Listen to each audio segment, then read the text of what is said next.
तो बच्चों कैसे हो आप सब। आप सबों के बीच फिर से एक वीडियो के साथ उपस्थित हो चुका हूँ, जिसमें बात करेंगे हम विभाज्यता की नियम का। ठीक है, तो इससे पहले हम एक और विभाज्यता के नियम का वीडियो आधा डाल दिए हैं। ठीक है, तो वो आप लोग जाके देख सकते हैं। आज जो हम बात करने वाले हैं इस वीडियो में, यहाँ पे बात कर लेते हैं यहाँ पे कौन कौन से विभाज्यता को हम लोग पहले पढ़ चुके थे। पिछले वीडियो में वो था 2 से विभाज्यता का नियम हम लोग पढ़ चुके थे, 4 से विभाज्यता का नियम को पढ़ चुके थे, 8 से विभाज्यता का नियम को पढ़ चुके थे।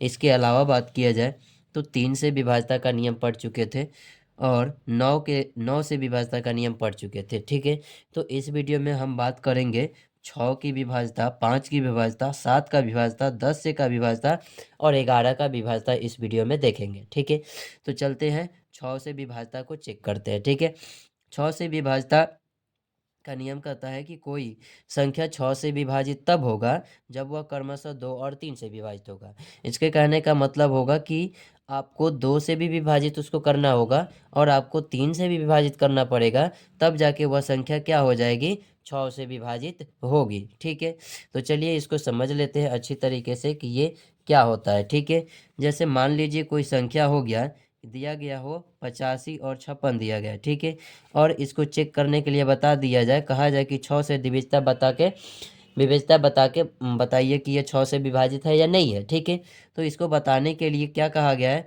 तो इसको जब इसका गुणनखंड करते हैं तो 2 और क्या होता है, 3 होता है। ठीक है, यानी कि इससे भी अगर ये संख्या विभाजित हो जाए और इससे भी ये संख्या विभाजित हो जाए तो वो 6 से क्या हो जाएगी, ऑटोमेटिकली वो 6 से भी विभाजित होगी। ठीक है, तो चलते हैं चेक कर लेते हैं 2 से विभाजित है या नहीं है ये संख्या। तो 2 से विभाजित चेक करने के लिए बताया गया था आपको कि किसी भी संख्या के इकाई का अंक, ठीक है, इकाई का अंक 2 से भाग लग जाता है इकाई के अंक में। ठीक है, तो वो 2 से विभाजित होगा। ठीक है, यानी कि मान लीजिए 6 दिया है। ठीक है, तो ये 6 दिया है तो 6 को 2 से डिवाइड कीजिएगा तो कट जाएगा आराम से 3 बार में। ठीक है, यानी कि ये 2 से विभाजित है। उसके बाद 3 से चेक कर लेते हैं कि 3 से विभाजित है कि नहीं है। ठीक है, तो 3 से विभाज्यता का नियम यही था कि सबको जोड़ दीजिए और जोड़ने के बाद 3 से भाग दे दीजिए और वह पूरा पूरा कट जाता है तो वो 3 से भी विभाजित होगा।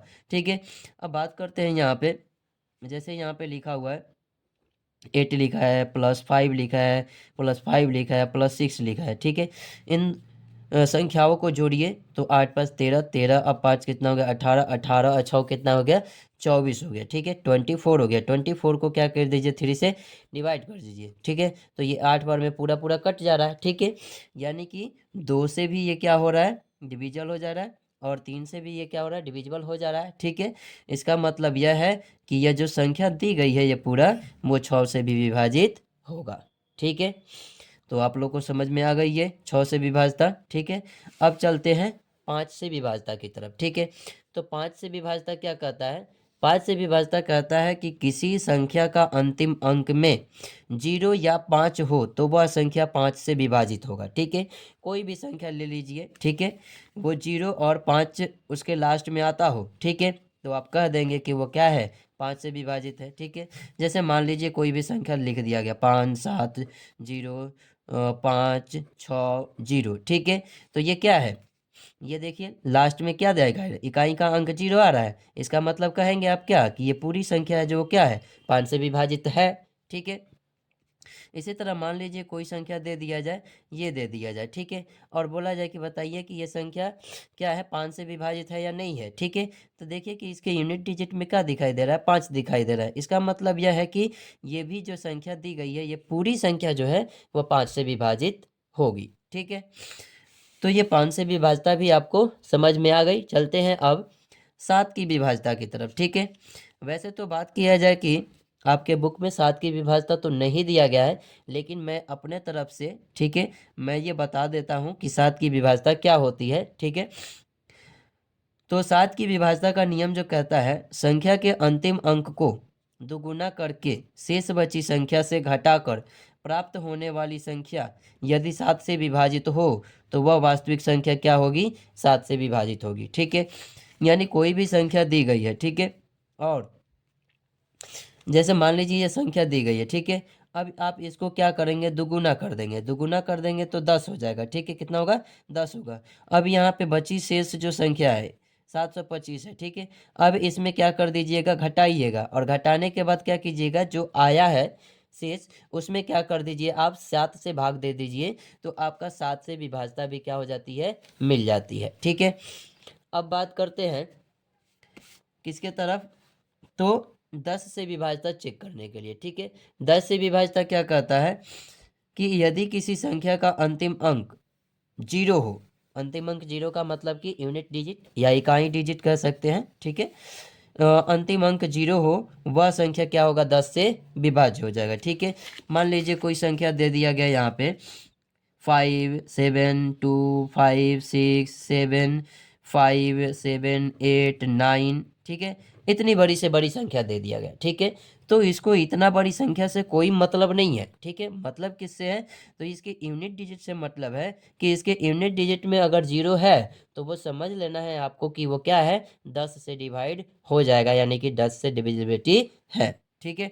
तो यहाँ पे इतना ही जानना है बस इसमें कि ये 0 होना चाहिए, 10 से विभाज्यता कहलाती है, ठीक है। अब बात कर लेते हैं हम 11 से विभाज्यता की, ठीक है। 11 से विभाज्यता क्या कहता है, तो 11 से विभाज्यता के नियम कहता है कि सम स्थान के अंकों का योग, सम स्थान के अंकों का योग तथा विषम स्थान के अंकों का योग का अंतर या तो शून्य हो, या तो शून्य हो, या तो 11 का गुणज हो, यानी वो 11 से भाग लग जाए, या फिर उसकी जो अंतर है उन दोनों का वो शून्य हो जाए, तो वो क्या हो जाएगी, 11 से विभाज्यता कहलाएगी, ठीक है। इतना सब कहने के बाद आपको समझ में नहीं आई होगी, ठीक है। तो चलते हैं हम इसके एग्जाम्पल पे बात कर लेते हैं कि इसका एग्जाम्पल क्या है, ठीक है। जैसे कि एक एग्जाम्पल है इसका, यहाँ पे दिया गया है 46 और 53 दिया गया है, ठीक है। कितना दिया गया है, 46 और 53 दिया गया है, ठीक है। तो इसको कैसे सॉल्व करेंगे, 11 से विभाज्यता कैसे चेक करेंगे, तो देखिए यहाँ पे दिया सम स्थान के अंकों का योग, सम स्थान के अंकों का योग तथा विषम स्थान के अंकों का योग, ठीक है। इसमें बात किया जाए सम स्थान अंकों का योग कौन है, सम स्थान कौन होगा, यानी ये एक, एक के बाद 3, ठीक है, 1 3, उसके बाद सम स्थान नहीं होगा, ये विषम होगा, ठीक है। ये एक हो गया, यहाँ पे 1 हो जाएगा, और ये तीसरे स्थान पे 3 आ जाएगा। इसके आगे अगर होता तो ये कितने पे आ जाता, 5 आ जाता। तो देख लीजिए ये 1 3 5 7 क्या होता है, विषम संख्या होता है। सम संख्या की बात किया जाए तो 2 2 पे आता है, जो 2 2 के बाद 4 चौथे स्थान पे जो आएगा, उसी प्रकार से 5 के बाद जो आएगा वो 6 आएगा। तो 2 4 6 ये क्या होती है, सम संख्या होती है, ठीक है। तो इसमें से आपको करना क्या है, तो सम स्थान के अंकों का योग, सम स्थान कितना है, 6 है, कितना है, 6 है, और प्लस एक तो 6 सम स्थान है और दूसरा कितना है, 3 है, ठीक है। इन दोनों को जोड़ दीजिए तो आपको कितना आ गया, 9 आ गया आपके पास, ठीक है।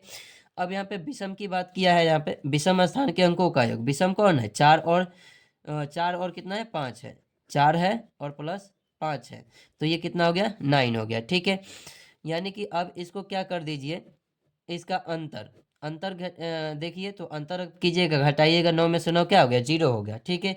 यानी कि इन दोनों विषम स्थान के अंकों का योग का अंतर, ये दोनों का योग का अंतर क्या हो गया, 0 हुआ, शून्य हो, या फिर कोई संख्या आ जाता जिससे क्या होता है, 11 से गुणज होता, तो वो क्या कहलाता कि 11 से विभाज्यता है, ठीक है। चलिए इस पे एक और देख लेते हैं, यहाँ पे समझ में नहीं आई होगी, ठीक है। अब आते हैं एक और एग्जांपल ले लेते हैं। जैसे देखा दिया गया है, मान लीजिए 82 है, ठीक है, 93 है, 82 93, उसके बाद 846 दिया गया है, ठीक है, 846 दिया गया है। अब इसको आपको चेक करना है कि ये 11 से विभाज्यता है कि नहीं है, ठीक है। हम बात करते हैं इसमें, सम वाले को अलग छांट लेते हैं और विषम वाले को अलग छांट लेते हैं, ठीक है।